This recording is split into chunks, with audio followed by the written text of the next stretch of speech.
एक दफ़ा मैं सारी की सारी टोपोलॉजी आप लोगों के सामने रिपीट कर देता हूँ। ये R1 और R2 है, इन दोनों के दरमियान हमने एरिया 0 के अंदर बनाया हुआ है। ये R1 और R3 है, इन दोनों के अंदर हमने नेबरशिप एरिया 0 में बनाई हुई है। उसके बाद R4 R3 और R5 के दरमियान हमने एरिया 1 में बनाई हुई है नेबरशिप। उसके बाद हमने R2 और R4 को एरिया 2 में रखा हुआ है, और फिर हमने R4 और R6 को एरिया 2 में रखा हुआ है। लेकिन ये जो एरिया, ये जो पूरी पार्टनरशिप है, ये हमने एक OSPF के अंदर रखी है, आईडी के अंदर, और ये हमने एक OSPF की आईडी में रखी है, और ये वाली हमने सेपरेट OSPF आईडी में रखी है। इसकी वजह जो R6 है, R6 के पास कंप्लीट राउट नहीं आ रहे। ये देखिए, मैं R6 में आपको राउट दिखा देता हूँ। ये देखिए, इसके बाद जस्ट एक ही राउट आ रहा है, वो है R4 का लूपबैक एड्रेस, और इसके पास कोई भी राउट नहीं आ रहा। और R4 पे अगर आप देख सकें तो उसके पास सारे के सारे राउट्स आ रहे हैं, ये सारे राउट्स आ रहे हैं। और R5 जो कि ऑपोजिट एंड में लगा हुआ है, इसके पास भी सारे राउट्स आ रहे हैं। ये देखें, मेरे ख्याल से कोई ना कोई नेबरशिप मिसिंग है। मैं एक मिनट ज़रा इसको रीचेक कर लूँ। शो IP OSPF नेबर, यहाँ पे मेरे पास हाँ पे मिसिंग है। इसकी कॉन्फ़िगरेशन मेरी मिसिंग है। मैं देखता हूँ इसकी कॉन्फ़िगरेशन क्यों मिस हुई है, इसकी होनी नहीं चाहिए थी। तो मकसद तो हमारा ये था कि मैंने ना यहाँ से एक वर्चुअल लिंक बनाना था जो कि यहाँ से इसके साथ कनेक्ट हो जाए, लेकिन क्योंकि सॉफ्टवेयर का थोड़ा मसला है, या ये साइट वैसे दोबारा कन्फिगर करनी पड़ेंगे तो टाइम कंज्यूमिंग है। तो उसके लिए सिंपल सी मैं आपको कमांड बता देता हूँ जो कि यहाँ पे कन्फिगर होती है और यहाँ पे कन्फिगर होती है। उसके बाद आपका वर्चुअल लिंक काम करना शुरू हो जाता है। तो हम R6 के ऊपर आएंगे। R6 में मैं OSPF के अंदर जाऊँगा। सबसे पहले हम ये देख लेते हैं कि हमने OSPF कौन सा बनाया हुआ है। ये मैं शो रनिंग कॉन्फ़िगरेशन कर रहा हूँ, मैं इसकी OSPF के अंदर आ रहा हूँ। यहाँ पे आप देख सकते हैं कि OSPF बना हुआ है मेरे पास 40। इस 40 के अंदर मैं कॉन्फ़िगरेशन कर रहा हूँ, और ये वाली कॉन्फ़िगरेशन आपके अंदर हुई है, बल्कि मैं इसको ये वाली कॉन्फ़िगरेशन हुई हुई है। इसके अंदर क्या होता है, एरिया 2 है, एरिया 2 के अंदर हम कॉन्फ़िगरेशन कर रहे हैं, वर्चुअल लिंक है, और आपको दूसरे एंड की ना राउटर आईडी लिखनी होती है जो कि यहाँ पे आती है। उसके बाद एक वर्चुअल लिंक बन जाए तो सारे के सारे राउट आप इस राउटर के अंदर आ जाते हैं। जिस तरह आप भी आप देख सकते हैं कि सिंपल एक राउट इसके पास आ गया, उसके बाद ना सारा राउटिंग टेबल आया था। जिस तरह R5 के पास राउटिंग टेबल है, एक मिनट में अभी आपको दिखा देता हूँ।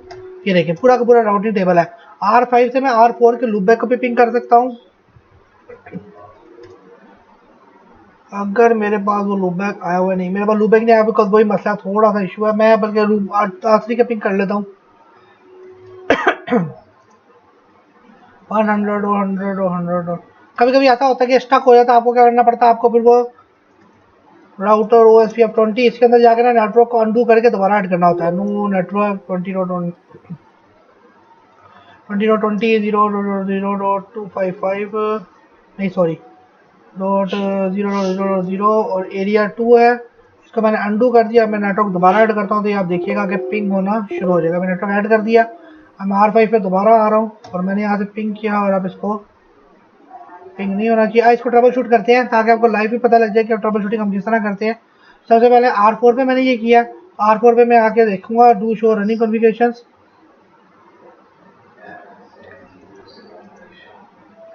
ये मेरा OSPF 20 है जो कि मैंने कॉन्फ़िगर किया हुआ। उसमें ये नेटवर्क एडवर्टाइज मैंने किया हुआ 2020 वाला, ठीक है, और ये 3 वाला। अब हम R5 पे देखते हैं, R2 पे देखते हैं कि हमारे पास ये राउट आ रहा है कि नहीं आ रहा।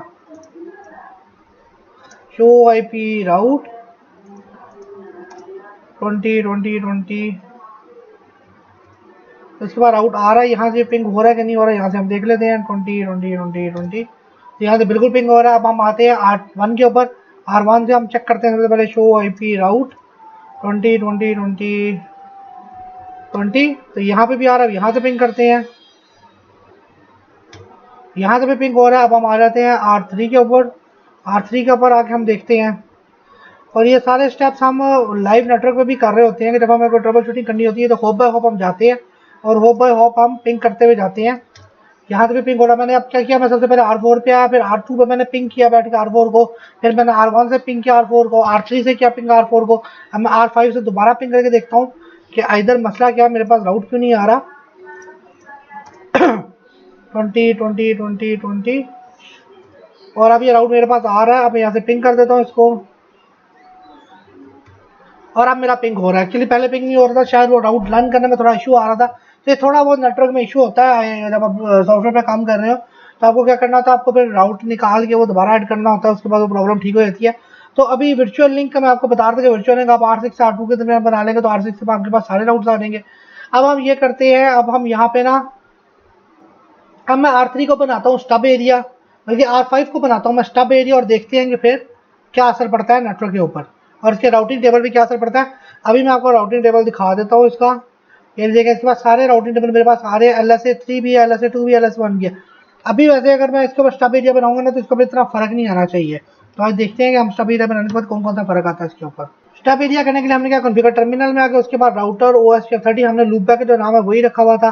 उसके बाद हम यहाँ क्या करेंगे, एरिया, एरिया कौन सा 30 है, उसको हमने क्या करना है, ये सारी ऑप्शन है इसकी, हमने इसके ऊपर ऑथेंटिकेशन एनेबल करनी है, हमने कैपेबिलिटी की कमांड लगानी है, आपने इसको NSS एरिया बनाना है, आपको स्टब बनाना है, आपने इसको स्टब बनाना है तो हम इसको स्टब बना देते हैं। अब स्टब में दो ऑप्शन है, नो एक्सटेंडेड कम्युनिटी, ये BGP की टर्म है, इसको आप छोड़ दें। उसके बाद नो समरी है कि आप चाहते हैं कि कोई समरी ना करे, वो भी टर्म है। मैंने आपको बताया था कि ABR जो है वो सारे राउट को समराइज करते हैं, तो यहाँ पे भी आपके पास ऑप्शन है कि आप इसको कर सकें। तो इसको हम स्टब बना देते हैं, ये हमने बना दिया एरिया को स्टब। अब यहाँ पे देखते हैं शो IP राउट, और आप देख सकते हैं कि अभी हमारे पास कोई इतना फर्क नहीं पड़ा, ये अभी भी नेबरशिप चल रही है, नेबरशिप के ऊपर भी कोई फर्क नहीं पड़ा। ये देखें अभी 35, 34, 33, और ये अभी दोबारा रिफ्रेश हो जाएगा 40 पे जाके दोबारा ही वापस चला जाएगा। ये देखें वापस चला गया, मतलब कि नेबरशिप के ऊपर भी कोई फर्क नहीं पड़ा। शो IP राउट में करता हूँ तो मेरे पास राउटिंग टेबल भी सेम वही है, क्योंकि आपको मैंने बताया था कि स्टब एरिया के अंदर LSA1, LSA2 और LSA3 अलाउ होती है, LSA4, 5, 6 और 7 नहीं अलाउ होते। अब मैं ये करूँगा कि मैं एक राउटर लेता हूँ, उस राउटर को मैं कनेक्ट करता हूँ R3 के साथ, उसके दरम्यान हम बनाते हैं BGP, और मैं राउट कन्वर्टाइज करता हूँ BGP से OSPF के अंदर रीडिस्ट्रीब्यूट करता हूँ, और फिर देखते हैं कि क्या वो राउट्स हमारे पास R5 पे आते हैं कि नहीं। आइडियली वो राउट्स नहीं आने चाहिए, बिकॉज कोई भी नेटवर्क हम रीडिस्ट्रीब्यूट कर रहे हैं तो वो एज LSA5 आता है। तो अभी हम देखते हैं कि वो क्या हमारे पास वो राउट्स आ रहे हैं कि नहीं आ रहे। आपको बाकी राउटिंग टेबल में दिखा देता हूँ कि ये हमारे पास पहला राउटिंग टेबल था, ठीक है, और यही सेम राउटिंग टेबल अब है हमारे पास। ये देखें कोई भी चेंज राउटिंग टेबल में मेरे पास नहीं है। अगर मैं एक बार दोबारा करके दिखा दूँ, ये देख सकते हैं आप कि कोई भी चेंज हमारे पास राउटिंग टेबल में नहीं है, लेकिन ये stub area show IP OSPF अगर मैं करता हूँ तो यहाँ पर आपको नजर आ जाएगा कि एरिया 30 है, ठीक है, it is a stub area, यहाँ पे उसने लिख दिया हुआ है। उसके बाद एरिया 1 है जो कि हमारा किसी काम का नहीं है, बिकॉज एरिया 30 को हमने एरिया 1 के साथ मैच किया हुआ है। तो ये हमारा सारा का सारा एरिया। अगर मैं शो IP राउट OSPF डेटाबेस करता हूँ, sorry, show IP OSPF database, तो यहाँ पे आपको नजर आ जाएगा कि ये सारे के सारे के ये एरिया 1 के राउट्स हैं, ये भी एरिया 1 के समरी LSAs हैं, सारे के सारे समरी बनाए हुए हैं। और ये हमारे पास 30 प्रोसेस ID है, और यहाँ पर भी एरिया 30 है, क्योंकि 30 के ऊपर हम काम कर रहे हैं। उसके बाद एरिया 1 के ऊपर हमने कॉन्फ़िगरेशन, अगर मैं आपको दिखा दूँ R5 के ऊपर कि हमने कौन कौन सी कॉन्फ़िगरेशन की हुई है इसके ऊपर। ये देखिए एरिया 30 की हमारे पास कॉन्फ़िगरेशन है, एरिया 1 की कोई नहीं है। एक्चुअली एरिया 1 के साथ हमने नेबरशिप्स वगैरह बनाई हुई है, जो कि हमारे पास ये वाला एरिया है, इसलिए वो शो कर रहा है। अब हमने ये करना है, हमने यहाँ पे एक BGP का राउटर कनेक्ट करना है R3 के साथ, और फिर हमने उसको रीडिस्ट्रीब्यूट करना है OSPF के अंदर।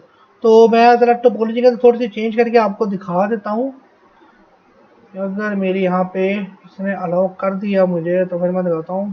थोड़ी सी क्लमजी हो गया टोपोलॉजी, लेकिन इधर आपको शो करना बड़ा ज़रूरी है मुझे, तो इसलिए थोड़ा सा अगर क्लमजीनेस हो जाती है तो उसके लिए माफ़ी अभी से दे दें आप। R7 एक मैं राउटर बना रहा हूँ जो कि मेरा एक ASBR है, ठीक है। इस ASBR को मैं वही काम करूँगा कि मैं इथरनेट की 4 पोर्ट्स लगा देता हूँ, इसके ऊपर स्लॉट्स लगा देता हूँ 4। ये मैंने 4 स्लॉट्स, बल्कि मैं एक GE की पोर्ट ही लगाता हूँ, मुझे कोई ज़रूरत तो है नहीं, मैं एक GE की पोर्ट ही लगाता हूँ सिर्फ, और उस पोर्ट का मैं कनेक्ट देता हूँ इधर इथरनेट के साथ। ये GE पोर्ट होगी, इसको मैं कनेक्ट कर रहा हूँ इधर, वो इथरनेट 1/2 के साथ मैंने कनेक्ट कर दिया, और ये मेरे पास पोर्ट आ गई है। और मैं यहाँ से 1 मिनट ख़त्म कर देता हूँ, और यहाँ पे मेरे पास चलिए शो हो गया, बेस्ट है। इसके दरमियान जो हम बनाएंगे वो बनाएंगे 6 का नेटवर्क, क्योंकि 6 हमने कहीं पे भी यूज़ नहीं किया, तो इसको हम कह देते हैं 6.1.1.0, और ये आ जाएगा /24 के साथ। तो इसका जो लूप बैक है R7 का वो हम रखते हैं, अभी तक हमने 40 यूज़ कर लिया, 20 कर लिया, 100 कर लिया, तो 50 रख देते हैं। 50 हो गया, 80 कर लेते हैं, चलें 80 लूप बैक हो गया इसका। तो अब मैं इसको जल्दी से ऑन करके कॉन्फ़िगर करके आपके पास वापस आता हूँ। और एक चीज़ मैं यहाँ पे बता दूंगा, इनके दरमियान ना हमने BGP चलाना है। R7 और R2 के दरमियान BGP रिप आप कोई भी चला सकते हैं, लेकिन मैं बीजीपी चलाऊंगा ताकि मुझे रिडिस्ट्रीब्यूट करने में आसानी हो। बीजीपी के अंदर मैं 8080 का नेटवर्क इंपोर्ट करूंगा, बल्कि एक काम करता हूँ, बीजीपी चलाता हूँ, उसको मैं इंपोर्ट करता हूँ और फिर उस बीजीपी को मैं R3 के अंदर OSPF के अंदर इंपोर्ट करूंगा। फिर हम चेक करेंगे कि R5 के बाद आउट जाती है कि नहीं। तो मकसद आपने देख लिया, हम लोग R7 और R3, बल्कि मैं इसको ऑन ही कर दूँ इतनी देर तो ये ऑन होता रहेगा। R7 और R3 इन दोनों के दरमियान हम बनाएंगे बीजीपी। यहाँ बनाएंगे हम EBGP। EBGP का मतलब होता है, वो आगे मैं बताऊंगा, बल्कि अभी छोड़े बहुत ज़्यादा हो जाएगा। EBGP बनाएंगे, उसके बाद में EBGP जो R3 में है उसको मैं इंपोर्ट करूंगा, रीडिस्ट्रीब्यूट करूंगा OSPF के अंदर, और फिर हम देखेंगे कि R5 के पास इधर वो रीडिस्ट्रीब्यूट राउट्स आ रहे हैं कि नहीं आ रहे। तो इसके लिए ज़रा डिवाइस ऑन हो जाए, मैं कॉन्फ़िगर करके वापस आता हूँ। अब इन दोनों के दरमियान में R7 और R3 के दरमियान बीजीपी बनाने लगा हूँ, लेकिन बीजीपी कॉन्फ़िगरेशन में आपको नहीं दिखाऊंगा, बिकॉज वो आपको अभी ज़रूरत नहीं है देखने के लिए। तो अभी आपके लिए इतना ही बहुत है। बीजीपी का अगर मैं ओवरव्यू तो दूंगा, लेकिन CCNA में बीजीपी का इतना पार्ट नहीं होता, तो इसलिए अभी आपको मुझे कॉन्फ़िगरेशन दिखाने की ज़रूरत नहीं है। तो मैं जल्दी से ज़रा बीजीपी इनके अंदर मैं सेटअप करके वापस आता हूँ। यहाँ पे मैं आप लोगों को एक चीज़ बता दूँ कि मैंने ये लूपबैक 2 बनाए हैं, एक 90 बनाया और एक 1111 बनाया बीजीपी के लिए। तो मैं बीजीपी के जो राउट का नेटवर्क एडवर्टाइज करूँगा तो वो R2 के ऊपर मैं 1111 करूँगा और R7 के ऊपर मैं 90 का करूँगा। तो मैं ये एक्सपेक्टेड करता हूँ कि जो 90 का नेटवर्क है वो R5 के बाद नहीं जाना चाहिए। अच्छा, तो मेरी बीजीपी की कॉन्फ़िगरेशन कंप्लीट हो गई है। अगर मैं आपको दिखाऊं तो यहाँ पे आप देख सकते हैं कि ये देखें बीजीपी मेरा इस्टेब्लिश स्टेट में आपका 35 सेकंड से, उसके बाद ये इसके बाकी चीज़ें छोड़ दें जो भी है, ये आपका अभी के लिए काम नहीं हो रहा, आगे भी मेरे ख्याल से अभी काम नहीं होगा। तो यहाँ पे मैं दिखा देता हूँ IP BGP समरी। तो यहाँ पे आप देखेंगे आप है, तो इसका मतलब कि मेरे पास BGP राउट आप हो गए हैं टेबल्स। तो अगर मैं आप यहाँ पे देखो शो IP राउट BGP, तो आप देख सकते हैं कि अभी मेरे पास कोई भी राउट नहीं आ रहा। तो अभी मैं ये करूँगा कि मैं एड्रेस को एडवर्टाइज करता हूँ R3 के अंदर 1111 को और R7 के अंदर 9090 को, और फिर मैं देखता हूँ कि मेरे R5 के पास वो राउट्स आ रहे हैं कि नहीं आ रहे। सेम है, इसलिए मैं कॉन्फ़िगरेशन आपको नहीं दिखाऊंगा, क्योंकि अगर मैंने कॉन्फ़िगरेशन दिखाएं तो आपके अंदर फिर तजस्सुस पैदा हो जाएगा बीजीपी का। तो अभी मैं नहीं चाहता कि आप उसके ऊपर जाएं, अभी हम OSPF के ऊपर ही देंगे। तो बीजीपी में अभी करके दोबारा आता हूँ। तो राउट का मैंने एडवर्टाइज कर दिया है। अगर मैं आपको दिखाऊँ तो आप देख सकते हैं, ये देखें 1111 का नेटवर्क मेरे पास आ गया है। यहाँ से अगर मैं पिंग करना चाहूँ तो मैं इसको पिंग भी कर सकूँगा। 1111 में देखें पिंग हो रहा है। R3 के ऊपर भी अगर मैं आपको दिखाऊँ तो मेरे पास 90 का नेटवर्क आ गया हुआ है। ठीक है, अगर मैं सॉरी मैं यहाँ पे कर लेता हूँ, वैसे वो नज़र तो आ रहा है, लेकिन मैं इसको स्पेसिफिक कर देता हूँ। ये देखिए पिंग करना चाहूँ 90 को तो मैं 90 भी कर सकता हूँ। अगर आप राउटिंग टेबल देखेंगे तो आपको नजर आएगा कि ये राउट मेरा बीजीपी से आया हुआ है। अब ये राउटर मेरा OSPF इंटरनल एरिया है, ये इंटर एरिया के राउट्स हैं। ये LSA1 है, ये LSA3 है, ये मेरा बीजीपी का राउट है जो कि LSA5 एक्चुअली होता है। ये मेरे पास कनेक्टेड है, सारे राउट आप इसकी राउटिंग टेबल में नजर आ जाते हैं। अब मैंने ये करना है कि मैंने R3 के अंदर ना रीडिस्ट्रीब्यूट करना है OSPF के अंदर बीजीपी को। तो मैं क्या करूंगा, सबसे पहले देखूंगा कि मेरा OSPF कौन सा रन है। एक्चुअली मेरा OSPF 10 है, क्योंकि मैंने लूपबैक वाला ही बनाया था, लेकिन फिर भी हम 100% कंफर्म कर लेते हैं। ये देखिए OSPF 10 मेरा बना हुआ है। तो इसके अंदर मैं आता हूँ कॉन्फ़िगर T, उसके बाद मैंने ये सेलेक्ट किया था। ठीक है, इसके अंदर मैं रीडिस्ट्रीब्यूट करूंगा, इंपोर्ट करूंगा बीजीपी। तो ये मैं आपको दिखा देता हूँ रीडिस्ट्रीब्यूशन का। ये मैं OSPF के अंदर आकर मैंने करना है रीडिस्ट्रीब्यूट। अब रीडिस्ट्रीब्यूट में आपके पास डिफरेंट ऑप्शन तो आ जाती हैं। यहाँ पे देखें आपके पास बीजीपी का ऑप्शन है, आपके पास कनेक्टेड राउट रीडिस्ट्रीब्यूट करना। हमने क्या चीज़ हमने रीडिस्ट्रीब्यूट करना है बीजीपी को। बीजीपी का ऑटोनोमस सिस्टम 100 है और उसको आपने कोई मैट्रिक लगाना है, सबनेट्स को करना है डिस्ट्रीब्यूट करना क्या, हमने पूरा का पूरा बीजीपी अभी एडवर्टाइज कर रहे हैं। राउट में आपसे भी क्या है, ये भी हमें जरूरत नहीं है, मैं बाद में बताऊंगा। तो अभी मैंने रीडिस्ट्रीब्यूट कर only classful network will be redistribute. इसका मतलब ये है कि अभी हमारा जो नेटवर्क है वो क्लासलेस है, मतलब कि वो कोई सबनेट नहीं है। लेकिन बीजीपी के अंदर आप सिर्फ क्लासफुल सबनेट्स को एडवर्टाइज कर सकते हैं। तो अभी मैं ये करता हूँ कि मैं इसको एक राउट मैप वगैरह लगा के पॉलिसी लगा के डिस्ट्रीब्यूट करता हूँ। वो चीज़ें आपको अभी नहीं दिखाऊंगा, फिर कभी आगे लेक्चर्स में दिखाऊंगा। तो मैं भी करके वापस आता हूँ।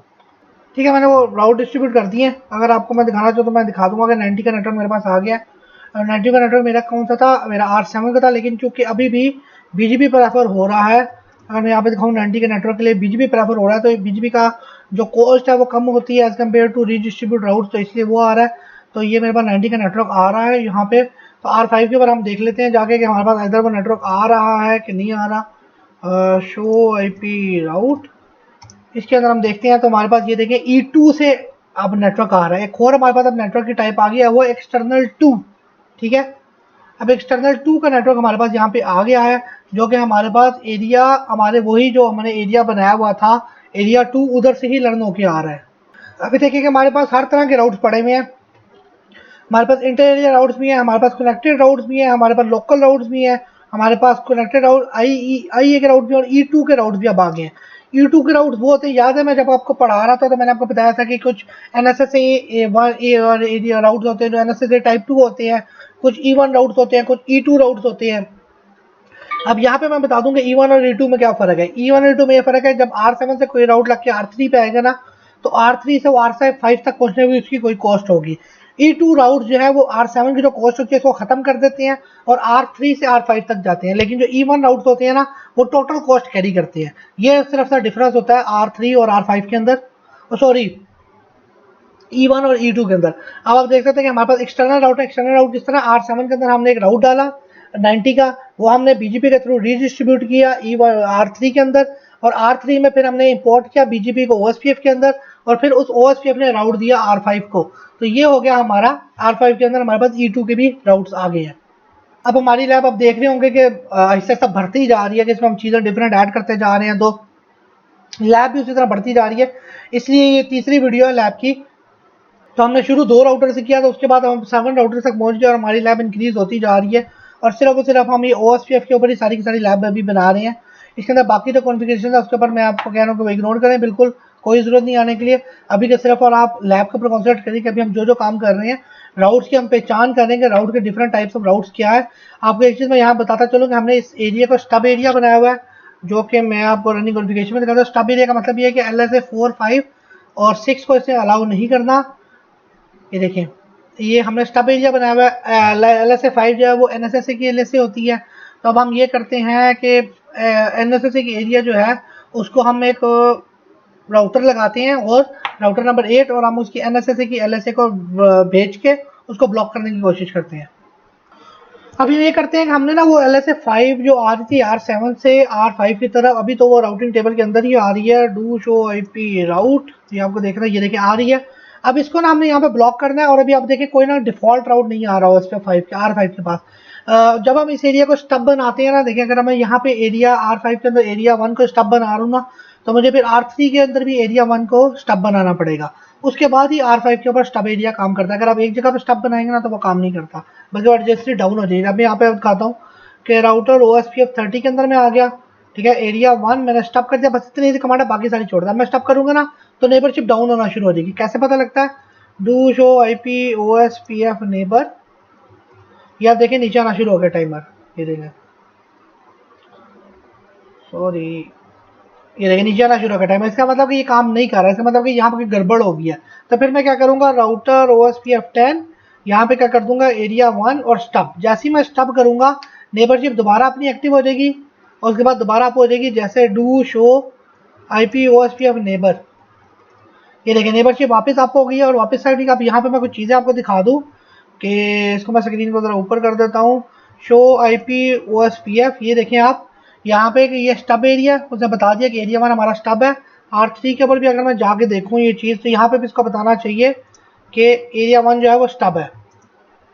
ये देखिए एरिया 1 स्टब है। अब स्टब में क्या होगा, मैंने आपको बताया कि R5 के पास एक डिफॉल्ट राउट आ जाएगा जो कि R3 की तरफ डायरेक्ट करेगा, और वो अल्टीमेटली फिर आप 90 तक पहुंच सकते हैं। तो शो IP राउट, ये देखिए मैजिक। अब यहाँ पे हमारे पास ऑटोमेटिकली एक डिफॉल्ट राउट आ गया जो कि इसको दिया है 4111 ने, यानी कि R3 ने इसको एक डिफॉल्ट राउट दे दिया है। और अब ये हो गया हमारा स्टब एरिया। स्टब एरिया का मतलब ये है कि LSA 1, 2 और 3 पास करेगा, मतलब कि जो राउटर के एरिया की अपनी LSA है, जो DRPDR की LSA है, और जो इंटर एरिया की LSA है जो कि IA की LSA, इसको स्टॉप अलाउ करेगा। बाकी जितनी LSAs है NSSA की, E2 की, E1 की, एक्सटर्नल राउट की, सबको वो ब्लॉक करेगा, उसकी जगह वो डिफॉल्ट राउट पे चला गया। अब इधर से अल्टीमेटली हमारा 90 का नेटवर्क पिंग होना चाहिए।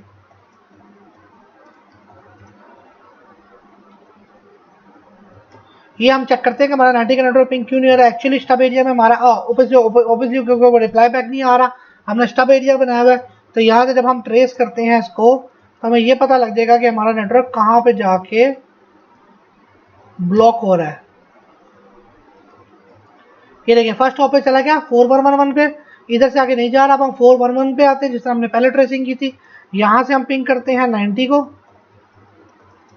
यहाँ से हमारे देखें बिल्कुल सक्सेसफुली पिंग हो रहा है, आप देख सकते हैं। अब मैं क्या करूँगा, मैं R7 से ना इसकी सोर्स लगा के इसको पिंग करता हूँ।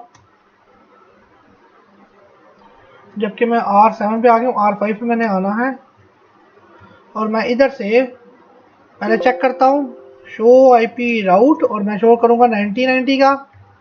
वो कह रहा है कि अच्छा नेटवर्क टेबल में नहीं है क्योंकि हमारा डिफ़ॉल्ट राउट के ऊपर ट्रैफिक चल रही है। डिफ़ॉल्ट क्या 0.0.0, ये देखिए डिफ़ॉल्ट राउट में शो कर रहा है, इधर जा रहा है। उसके बाद मैं क्या करता हूँ, यहाँ से सोर्स लगा के पिंग करता हूँ, पिंग। उसके बाद हम यहाँ पे लगाएंगे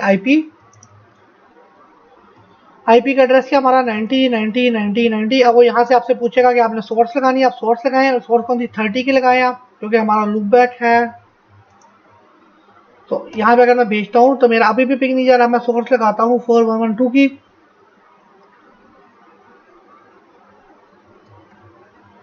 और यहाँ पे मैं सोर्स लगा देता हूँ, ये देखिए अभी भी नहीं जा रहा। इसका मतलब ये है कि हमारा इस वक्त यार एरिया जो है ये स्टब एरिया हो गया। ये किसी भी तरह के राउट को अपने अंदर नहीं आने देगा बल्कि अल्टीमेटली बाहर जाने देगा। लेकिन R5 इसलिए इसको अभी पिंग नहीं कर पा रहा R7 को, बिकॉज मेरे पास R7 के पास ना R5 का कोई नेटवर्क नहीं है। अगर मैं यहाँ पे आपको दिखा दूँ R5 के अंदर, सॉरी R7 के अंदर आना है, मैं यहाँ पे आपको दिखाता हूँ शो आईपी राउट। इधर देखिए आपके पास 30 का कोई नेटवर्क नहीं आया हुआ। अल्टीमेटली R7 रिप्लाई किसको करेगा, किसी को भी नहीं कर सकता। तो फिर हम ये काम करते हैं, हम OSPF को BGP में रिडिस्ट्रीब्यूट करते हैं ताकि हमारे पास R7 के अंदर 30 का राउट आ जाए। या दूसरा ऑप्शन ये है कि हम 30 का नेटवर्क एडवर्टाइज कर देते हैं। पहले हम R3 के ऊपर नेटवर्क एडवर्टाइज करके देखते हैं, BGP configure T router BGP 100 network 30 उसके बाद मास्क 255 ये हमने एडवर्टाइज कर दिया। अब एक्चुअली यहाँ पे इसका रिवीजन नंबर आ जाना चाहिए R7 के ऊपर। तो मैं आपको दिखाता हूँ शो आईपी BGP समरी। तो यहाँ पे दो राउट्स आ गए हैं, देखिए दो प्रीफिक्स आ गए हैं। तो शो आईपी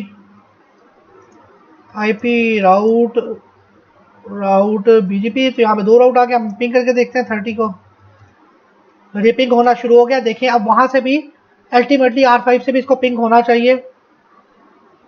और मैं सिंबल से पिंग करता हूँ, ये पिंग करता हूँ और यहाँ से मेरा पिंग अभी भी नहीं हो रहा। कोई ना कोई वजह होगी, उसको ट्रेस कर लेते हैं हम, क्या वजह है। Trace is the best command कि आपने कोई भी अगर चीज़ ढूंढने की क्या मसला है। ये देखिए पिंग नहीं हो रहा, इसका मतलब ये है कि जो BGP की नेबरशिप बनी हुई है उसके पास वो राउट नहीं है। तो हम ये करेंगे, हम OSPF को एडवर्टाइज करेंगे BGP के अंदर। Configure T router BGP 100 redistribute OSPF subnets, बल्कि सबनेट की कमांड नहीं होती। प्रोसेस आईडी कौन सी है 10 है, उसके बाद सबनेट से एक्चुअली सिर्फ उसमें होती है। तो ये मैंने एडवर्टाइज कर दिया, डिस्ट्रीब्यूट कर दिया OSPF 10 को BGP के अंदर। अब मैं वो जो हमने नेटवर्क एडवर्टाइज किया हुआ था उसको मैं निकाल देता हूँ, 30 को मैंने निकाल दिया। अब मेरे पास यहाँ पे राउट आना चाहिए R7 के ऊपर, शो आईपी राउट। और आप देख सकते हैं कि सारे राउट मेरे पास आ गए हैं, कुछ मेरे पास BGP से आ गए हैं, सारे के सारे राउट आ गए। इवन वो जो 100 वाला नेटवर्क है वो भी मेरे पास आ गया हुआ है। तो अल्टीमेटली मैं यहाँ से सबको पिंग कर सकता हूँ बैठ के। ओपोजिट राउट शायद ना हो, ओपोजिट राउट मेरे पास ना हो उसके बाद, बिकॉज R3 को तो नहीं पता कि मेरे पास कौन सा राउट है। R3 को एक्चुअली इसको तो नहीं पता ना R2 जो है मेरा, कि मेरे पास R7 का राउट कौन सा पाथ है। अल्टीमेटली हमारा गोल ये था कि हम R5 से R7 को पिंग करना चाह रहे थे। तो सबसे पहले मैं यहाँ पे राउट दिखा दूँ R5 का, तो बल्कि वो डिफ़ॉल्ट में ही चल रहा है, ये आपको पता है ऑलरेडी, मैं आपको दिखा चुका हूँ। ये इस वक्त स्टब एरिया बना हुआ है, तो इसे जो भी राउट है ये एक्सेप्ट नहीं करेगा बल्कि सारी एक्सटर्नल की ट्रैफिक को वो 000 पे भेज देगा, मतलब डिफ़ॉल्ट रोड पे भेज देगा। डिफ़ॉल्ट रोड का मतलब ये सारी की सारी ट्रैफिक वो R3 की तरफ भेज देगा। अब हम बिस्मिल्लाहिर्रहमानिर्रहीम पिंग करके देखते हैं 90 के नेटवर्क को यहाँ से, और ये देखें जी पिंग हो गया। इसका मतलब ये है कि R5 जो है वो प्रॉपरली स्टब एरिया और वो ट्रैफिक भेज रहा है डिफ़ॉल्ट राउट के ऊपर, जो कि ऑटोमेटिकली जनरेट हुआ है R3 की तरफ से।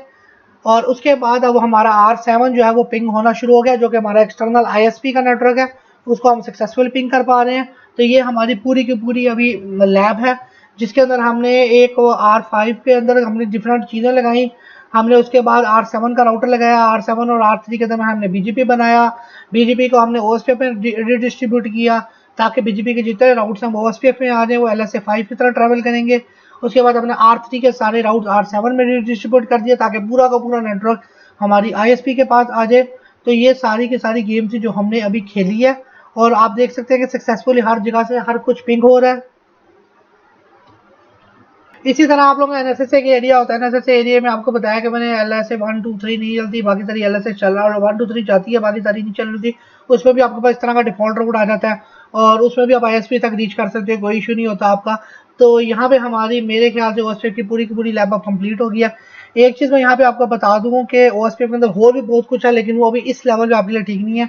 मतलब कि पैरिटी बिट्स किस तरह होती हैं, बिट्स का आप किस तरह चेंज करते हैं, एलएसए 5 7 को 5 किस तरह बनाते हैं, वो आपके लिए बिल्कुल जरूरत नहीं है। अभी जितना ओएसपीएफ मैंने करा दिया उतना ही बहुत है।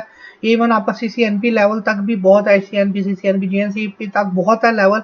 एक चीज़ मैं आपको बता दूं कि जो कि आपको वैसे शायद नॉलेज में कभी आ जाए, इंटरव्यू में आपको आ जाए, जो वर्चुअल लिंक्स है उसका एक ऑपोजिट चीज़ होती है जिसको हम कहते हैं जीआरडी टनल्स। तो जीआरडी टनल्स हम बना सकते हैं वर्चुअल लिंक की जगह।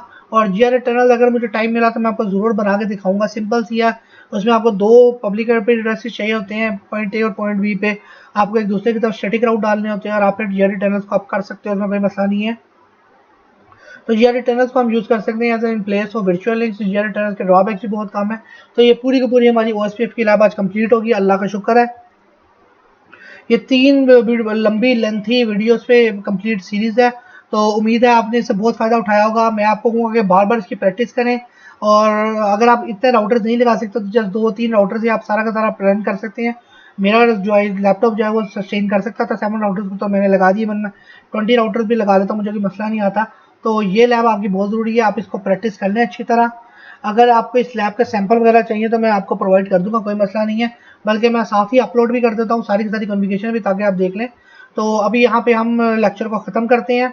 बल्कि एक काम मैं करता हूँ, मैं आपको ओएसपीएफ एक बार दोबारा रिपीट करा देता हूँ, ताकि आपके लिए फ़ायदा ही हो जाए, और ताकि आप लोगों ने जो अभी ताज़ा ताज़ा सीखा है लैब के अंदर वो भी आपका रिवाइज हो जाए। तो जस्ट 1 मिनट वेट कर लें, मैं ओएसपीएफ की ज़रा स्लाइड्स को ओपन कर लूँ। तो मैं आपका टाइम नहीं ज़्यादा लूँगा, जस्ट क्विकली हम गो थ्रू करेंगे।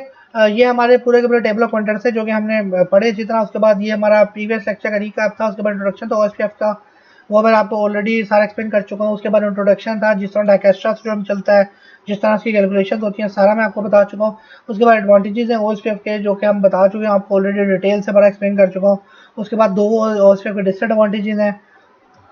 उसके बाद ये हमारे पास ओएसपीएफ की हायरार्की है, जिसमें मैंने आपको एरियाज दिखा दिए, एबीआर दिखा दी, बैकबोन एरिया दिखा दिया, एएस बाउंड्री टोटल दिखा दिया, स्टब एरिया दिखाया क्या होता है, नो स्टब एरिया में बिल्कुल इसी तरह होता है। टोटल स्टब एरिया में आपका क्या होता है, आपकी एलएसए 1 और 2 सिर्फ चलती है, बाकी सारी की सारी डिफॉल्ट पे चलती है। एलएसए इंटर एरिया एलएसए भी नहीं चलती, वो हमारे पास ऑप्शन नहीं है इसमें बनाने की, लेकिन मैं जरूर बनाया था। उसके बाद ये सारे कुछ मैं आपको ऑलरेडी दिखा चुका हूँ लैब के अंदर। उसके बाद हमारे पास उस पर की टाइप्स है, जिसमें हमने ब्रॉडकास्ट देखा, मल्टीकास्ट देखा और मल्टी एक्सेस देखा। उसके बाद हमने पॉइंट टू पॉइंट लिंक बना के देखे कि हमारे पास डी और बीडीआर नहीं चलता।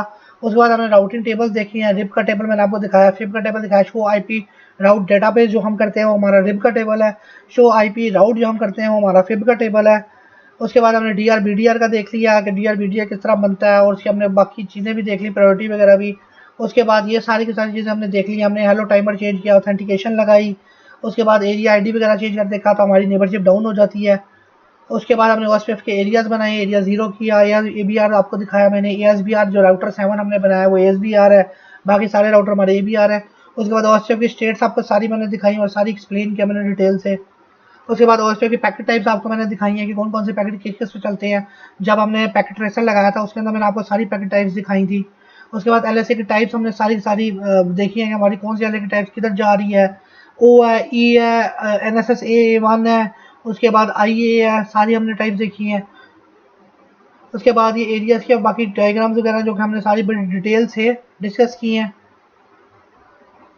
उसके बाद ये समरी है, सारे एरिया समरी एरिया राउट्स हैं कि नॉर्मल क्या होता है, स्टब क्या है, टोटल स्टब क्या है, एनएसएस एरिया क्या है।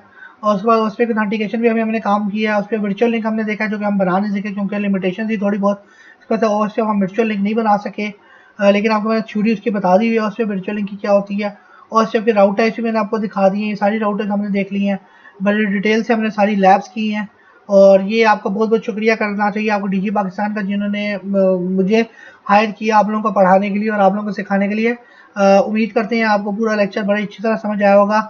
इस लेक्चर की लैब्स को आप लाजमी रिपीट करिएगा, बिकॉज ओएसपीएफ दुनिया में आप कहीं भी जाएंगे लाजमी यूज़ होगा, और ओएसपीएफ से आपसे 100% सवाल पूछे जाते हैं।